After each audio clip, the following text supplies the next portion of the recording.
നമസ്കാരം. തമിഴ്നാട്ടിലെ തെരഞ്ഞെടുപ്പിൽ ടി.വി.കെ ഉജ്ജ്വല വിജയം നേടിയതിലൂടെ ലോട്ടറി അടിച്ചിരിക്കുന്നത് ഇന്ത്യയുടെ ലോട്ടറി രാജാവ് എന്ന് വിശേഷിപ്പിക്കപ്പെടുന്ന സാന്റിയാഗോ മാർട്ടിൻ്റെ കുടുംബത്തിനാണ്. തമിഴ്നാട്ടിലും പുതുച്ചേരിയിലുമായി 3 പാർട്ടിയിൽ നിന്നായി 3 സീറ്റുകൾ വീതമാണ് സാന്റിയാഗോ മാർട്ടിൻ്റെ കുടുംബാംഗങ്ങൾ നേടിയിരിക്കുന്നത്. തമിഴ്നാട് രാഷ്ട്രീയത്തിൽ അപ്രതീക്ഷിത കുതിച്ചുചാട്ടം നടത്തി അധികാരത്തിലെത്തിയ വിജയുടെ തമിഴക വെട്ടിക്കഴകൻ സർക്കാരിലെ ഏറ്റവും ശ്രദ്ധേയനായ വ്യക്തിത്വമായി മാറിയിരിക്കുകയാണ് സാന്റിയാഗോ മാർട്ടിൻ്റെ മരുമകനായ ആദവ് അർജുന.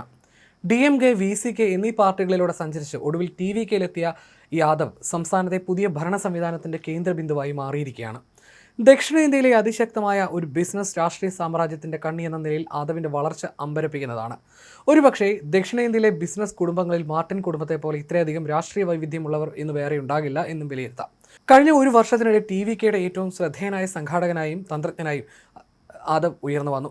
ഒരു കാലത്ത് DMK പാളയത്തിൽ MK സ്റ്റാലിൻ്റെ മരുമകൻ സബരീഷിൻ്റെ ഏറ്റവും അടുത്ത സഹായിയായിരുന്നു അദ്ദേഹം. പിന്നീട് തോൾ തിരുമാളവൻ നയിക്കുന്ന VCKയിൽ മുതിർന്ന പദവി വഹിച്ചിരുന്നു. എന്നാൽ തിരുമാളവനുമായിട്ടുള്ള കടുത്ത അഭിപ്രായ വ്യത്യാസങ്ങളെ തുടർന്ന് അവിടെ നിന്ന് പിരിഞ്ഞ ആദവ് അർജുന വിജയ്ക്കൊപ്പം ചേരുകയായിരുന്നു.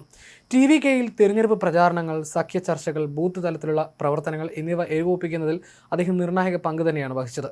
ഒരു ജിം ട്രെയിനറായി കരിയർ തുടങ്ങിയ ആദവ് അർജുന ഇന്ത്യയിലെ ലോട്ടറി രാജാവ് എന്നറിയപ്പെടുന്ന സാന്റിയാഗോ മാർട്ടിൻ്റെ മകളെ വിവാഹം കഴിച്ചതോടെയാണ് വാർത്തകളിൽ നിറയുന്നത്. തമിഴ്നാട് രാഷ്ട്രീയത്തിലെ മാനദണ്ഡങ്ങൾ വെച്ച് നോക്കിയാൽ പോലും അർജുനയുടെ വളർച്ച അസാധാരണമാം വിധം വേഗത്തിലായിരുന്നു.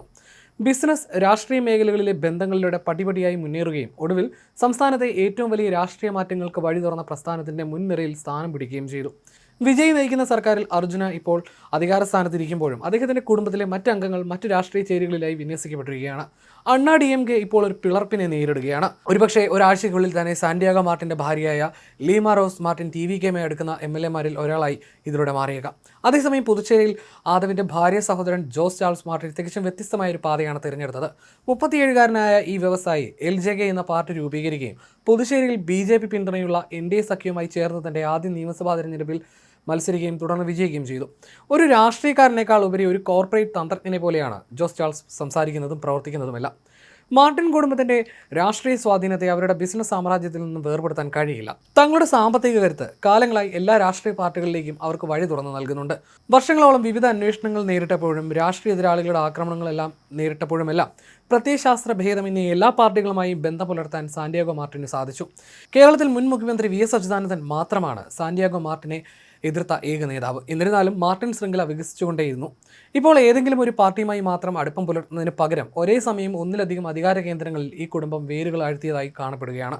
ഇത്തരമൊരു രാഷ്ട്രീയ വിന്യാസം കുടുംബത്തിനുള്ളിലും വലിയ തർക്കങ്ങൾക്ക് കാരണമായിട്ടുണ്ട്. അർജുനെ അസാധാരണമായ മൂർച്ചേറിയ ഭാഷയിലാണ് ഭാര്യ സഹോദരൻ ജോസ് ചാൾസ് മാർട്ടിൻ പരസ്യമായി വിമർശിച്ചത്. അധികാരത്തിന് വേണ്ടി ആവേശത്തോടെ പായുന്ന ആളാണെന്നും കുടുംബകാര്യങ്ങളിൽ ആധിപത്യം സ്ഥാപിക്കാൻ ശ്രമിക്കുന്നുവെന്നുമായിരുന്നു അദ്ദേഹത്തിനെതിരെ ഉണ്ടായിരുന്ന ആരോപണം. തമിഴ്നാട്ടിലും പുതുച്ചേരിയിലുമായി മാർട്ടിൻ കുടുംബം ശക്തമായ രാഷ്ട്രീയ സ്വാധീനം ഉറപ്പിച്ചതോടെ ഒരുപക്ഷെ സാന്റിയാഗോ മാർട്ടിൻ കേരള രാഷ്ട്രീയത്തിലേക്ക് തൻ്റെ ഇടപെടൽ നടത്തിയേക്കാമെന്നും വിലയിരുത്തപ്പെടുന്നുണ്ട്. പ്രത്യേകിച്ച് വിജയ്ക്ക് കേരളത്തിലേറെ ആരാധകരുള്ളതിനാൽ ടി.വി.കെയ്ക്ക് കൂടുതൽ സ്വീകാര്യത കേരളത്തിൽ ലഭിച്ചേക്കുമെന്നും നിഗമനങ്ങളുണ്ട്.